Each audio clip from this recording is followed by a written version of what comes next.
Happy Good Friday. Mayor Dan Pope with a weekly update. Two topics today. First, let's talk about the retirement of our fire chief and police chief. The timing was interesting. We announced both on the same day. Please don't let the conspiracy theory part of you make too much out of that. Let me give you some background. Chief Phelps, our fire chief, had indicated to the city manager and to the council early this year that he would be retiring at the end of April. He had asked us to publicly not talk about that.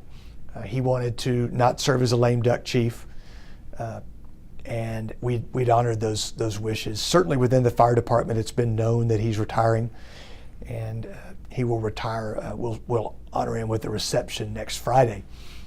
Chief Stevens, our police chief, had told the city manager and me several weeks ago that he was contemplating retirement and potentially taking a job that would be in a smaller community that would allow him to sort of step down and slow down a bit. And he has done that. He's going to be the new police chief in Rockport, Texas. Now, both of these men have served us very, very well. I want to make a few comments about that. First of all, when I announced that I was going to run for mayor 3.5 years ago, among the first calls I made were to Chief Stevens and Chief Phelps, and they were kind enough to take personal time and educate me on their operation and their beliefs and why they serve and how they do what they do. And they become more than just a fire chief and a police chief to me. They're good friends. They're men that I count on, that I trust implicitly, and that when I go to bed at night, I don't worry because they do the worrying for me and for all of us. They are truly servants. Their legacy, I think, will be significant. Chief Phelps executed the planning and building and now operation of our Emergency Operations Center out at the Fire Administration headquarters. He also finished the effort to get us qualified as ISO level 1, which means we have when fire insurance rates our community, they give us the lowest possible rating. Chief Stevens inherited a police department that was in a difficult spot.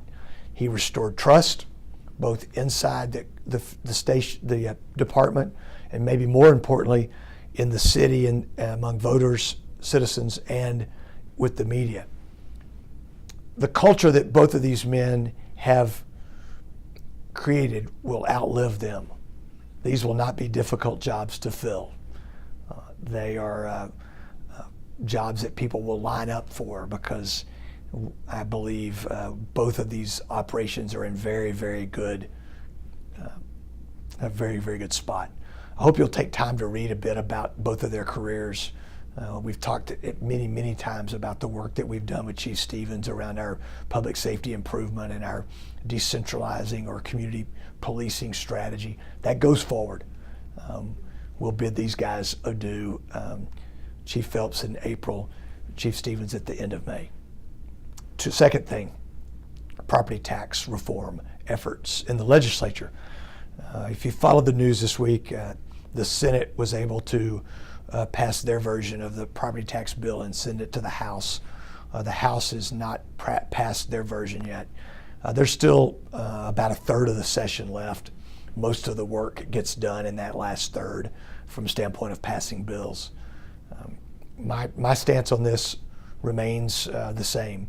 You may have read my editorial 2 weeks ago in the Avalanche Journal on Sunday, but here's my position. I'm for property tax reform. I don't want to pay any more property taxes than I have to. I think as a city leader, all I ask and all the council asks is that we have the ability to do our job, to provide for public safety, to take care of what we already have, to build streets, to take care of our parks, to take care of our libraries, to do the job that citizens expect us to do. Thomas Jefferson talked about the best government is the one that's closest to the people. I really believe that. When you serve on city council, you can't run and hide. You meet twice a month. You see your voters and your constituents in the grocery store. You see them at church. You see them at the Little League field. All we ask is we have the ability to keep doing our job. I have no reason to believe the legislature won't deliver in that regard. I hope you have a happy Easter. I appreciate your good ideas, your thoughts, your support, your kind words, and certainly your prayers. I look forward to talking to you next week.